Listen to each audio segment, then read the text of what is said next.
Assalamualaikum warahmatullahi wabarakatuh. Alhamdulillah wassalatu wassalamu ala Rasulillah amma ba'du. Kali ini saya akan jelaskan tentang masih sanad Al-Fatihah ya, yaitu tentang bagaimana cara waqaf di Al-Fatihah, yaitu ternyata bisa dengan 3 cara, yaitu bisa dengan cara mad arid lis sukun seperti yang sudah biasa kita lakukan ya. Lalu juga ada bisa dengan cara waqaf dengan raum, dan ada juga satu lagi yaitu waqaf dengan ismam. Nah, lalu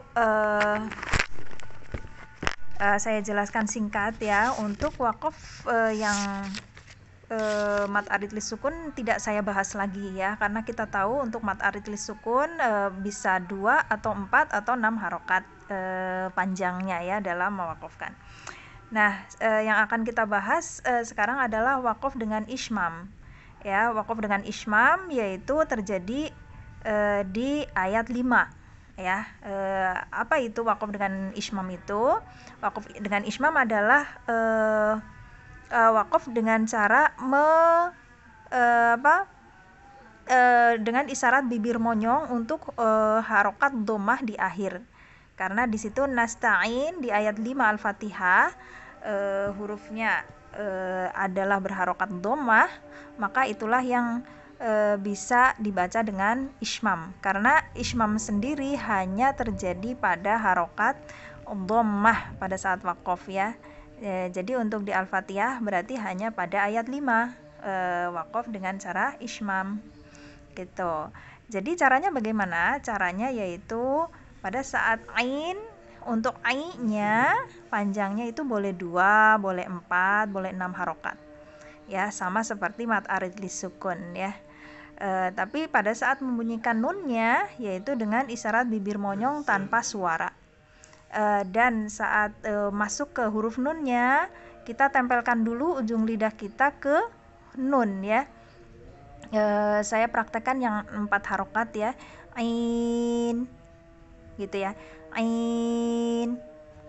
Jadi tempel dulu di huruf nun, yaitu di gusi kan ya, ujung lidah bertemu dengan gusi itu huruf nun, lalu baru kita monyongkan gitu ya, isyarat bibir monyong, ain ya. Jadi iyyaka na'budu wa iyyaka nasta'in gitu. Itu cara waqaf dengan ismam di Al-Fatihah, hanya terjadi pada ayat 5 ya. Nah, sekarang saya akan praktekkan cara waqaf dengan raum, ternyata bisa ya di sedangkan pengertian raum dulu ya. Raum adalah membunyikan harokat huruf yaitu sepertiga harokat. Jadi kalau yang biasa kan 1 harokat ya huruf itu harus dibacanya, tapi kalau dia dibaca raum hanya boleh sepertiga harokat. Dan raum itu hanya terjadi pada harokat yang kasroh dengan dhammah. Jadi nggak bisa harokat fathah, itu nggak bisa dibaca dengan waqaf raum gitu ya. Jadi berarti raum bisa terjadi pada ayat 1 ya, karena mi-nya di situ rohimi, mi-nya dia berharokat kasroh. Lalu ayat 3, ayat 2 nggak bisa ya, karena ayat 2 nunnya fathah, alamin nggak bisa.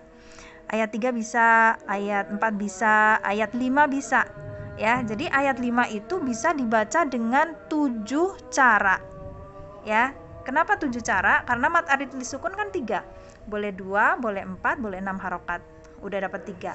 Lalu ditambah tadi dibaca dengan ismam. Ismam itu dibacanya bisa 2, bisa 4, bisa 6 harokat, berarti 6. Ditambah raum. Kalau raum itu hanya boleh dipanjangkan, panjang matnya yang nasta'in, ai-nya hanya boleh 2 harokat ya, hanya boleh 2 harokat. Kalau dibaca waqaf pada raum, waqaf dengan raum hanya boleh dipanjangkan 2 harokat.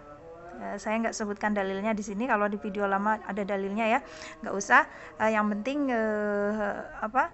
tahu bahwa di situ untuk ayat 5 ada 7 cara waqaf ya.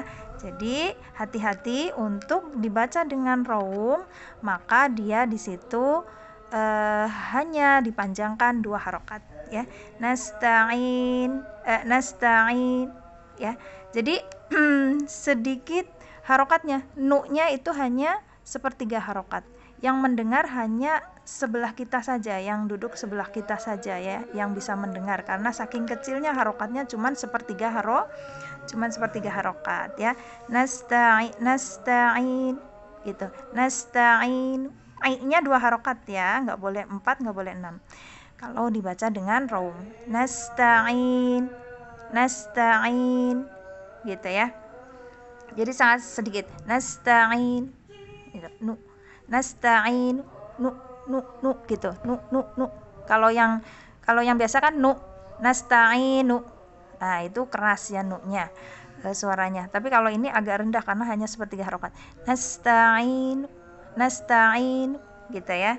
Itulah cara waqaf di dalam Al-Fatihah ya. Jadi bisa waqaf dengan raum, bisa waqaf dengan ismam. Itu cara mewakafkan di Al-Fatihah. Subhanakallahumma wa bihamdika asyhadu an la ilaha illa anta astaghfiruka wa atubu ilaik. Assalamualaikum warahmatullahi wabarakatuh.